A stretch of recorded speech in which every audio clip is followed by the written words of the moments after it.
Class 12 biology. सोचते ही सबसे मुश्किल चैप्टर कौन सा दिमाग में आता है? पता है मुझे, ज्यादातर स्टूडेंट से पूछो ना तो बस एक ही नाम सामने आएगा। जेनेटिक्स, है ना? वो ही डर। पर चिंता मत करो, आज हम इस चैप्टर को इतना इतना आसान बना देंगे कि आप कभी नहीं भूलेंगे, प्रॉमिस। तो इस डर को कॉन्फिडेंस में बदलने के लिए तैयार हो जाओ। तो चलो शुरू करते हैं। सबसे पहले मिलते हैं इस पूरी कहानी के हीरो से, ग्रेगर मेंडल। इन्हें फादर ऑफ जेनेटिक्स भी कहते हैं, यानी आनुवंशिकी के जनक।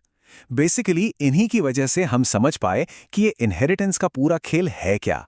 अच्छा, अब आगे बढ़ने से पहले ना दो जरूरी शब्द समझ लेते हैं, जीन और एलील। कंफ्यूजिंग लगता है पर है नहीं। सोचो, जीन एक रेसिपी है, मानो आंखों के रंग की रेसिपी, और अलील हैं उस रेसिपी के अलग अलग फ्लेवर, जैसे नीला, भूरा या हरा। Simple right? एक ही जीन के अलग अलग रूप। अब इन्हीं एलील्स में कुछ होते हैं डोमिनेंट और कुछ रिसेसिव, बिल्कुल क्लास के बच्चों की तरह।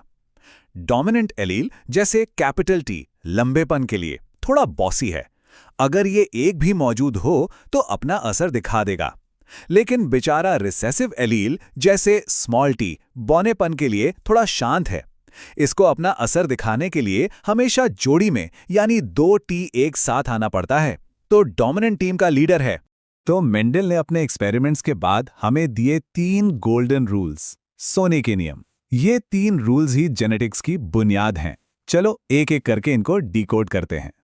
ओके, तो ये हैं वो 3 नियम: law of dominance, law of segregation और लॉ ऑफ इंडिपेंडेंट असॉर्टमेंट।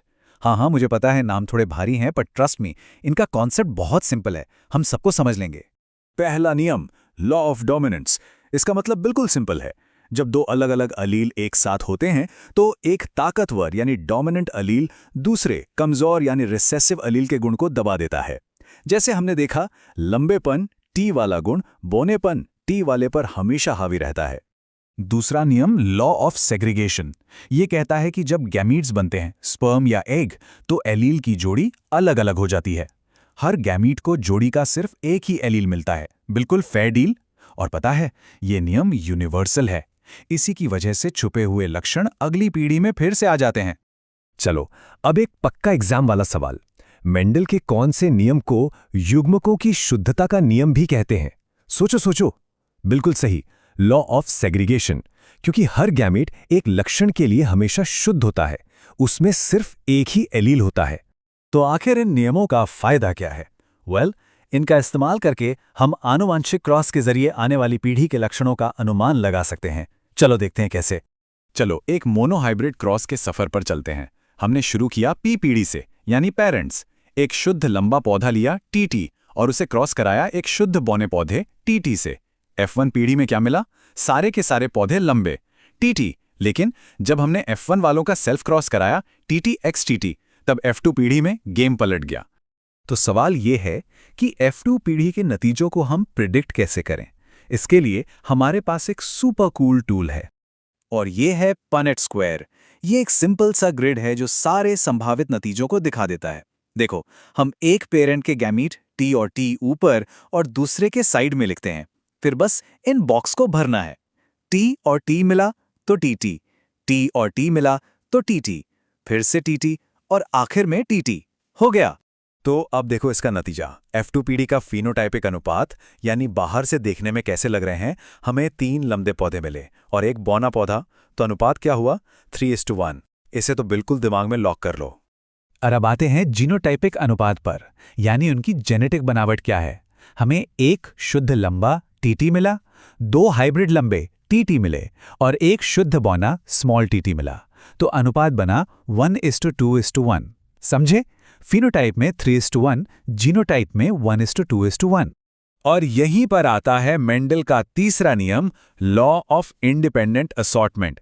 जब हम 2 अलग अलग लक्षणों को एक साथ स्टडी करते हैं, जैसे बीज का आकार और रंग, इसे डाई हाइब्रिड क्रॉस कहते हैं। ये नियम कहता है कि एक लक्षण की विरासत दूसरे को डिस्टर्ब नहीं करती, सब आजाद हैं। और इसी वजह से हमें वो फेमस जादुई अनुपात मिलता है 9:3:3:1। बस अभी के लिए ये अनुपात याद रखो। एक और एग्जाम क्वेश्चन ट्राई करें। अगर एक हाइब्रिड लंबे पौधे यानी टीटी को एक बौने पौधे यानी टीटी से क्रॉस करें तो फिनोटाइपिक अनुपात क्या होगा? चलो चलो पनेट स्क्वायर बनाओ। क्या आया? एक लंबा रेशियो एक बौना। परफेक्ट। मेंडल ने जिन फैक्टर्स की बात की थी जो एक पीढ़ी से दूसरी में जाते हैं, आज हम उन्हें जीन कहते हैं। पर ये जीन आखिर हैं क्या? चलो अब आते हैं जीवन के असली ब्लूप्रिंट पर। यह है डीएनए, हमारी कोशिकाओं के अंदर का मास्टर मॉलिक्यूल।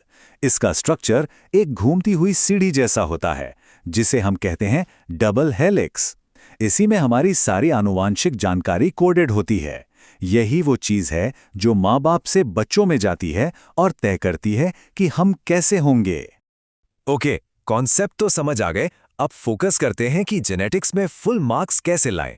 चलो कुछ टिप्स और ट्रिक्स देखते हैं।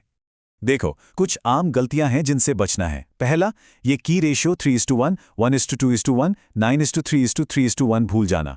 दूसरा, फिनोटाइप और जीनोटाइप में कंफ्यूज हो जाना। और तीसरा, पनेट स्क्वायर ही गलत बना देना। इन चीजों पर थोड़ा एक्स्ट्रा ध्यान दोगे तो गलती नहीं होगी। लो एक मस्त मेमोरी ट्रिक, ऐसे याद रखो। TT is tall and tough, बिल्कुल डोमिनेंट लोगों की तरह। और TT is tiny and timid, छोटा और शर्मीला यानी रिसेसिव। इससे एलील्स को लिखने में कभी कंफ्यूजन नहीं होगा। तो देखा, थोड़ी सी प्रैक्टिस और सही अप्रोच से जेनेटिक्स अब मुश्किल नहीं बल्कि एक हाई स्कोरिंग चैप्टर बन जाएगा।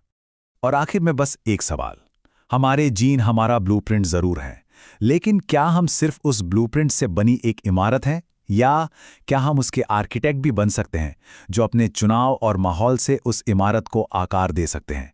सोचना जरूर।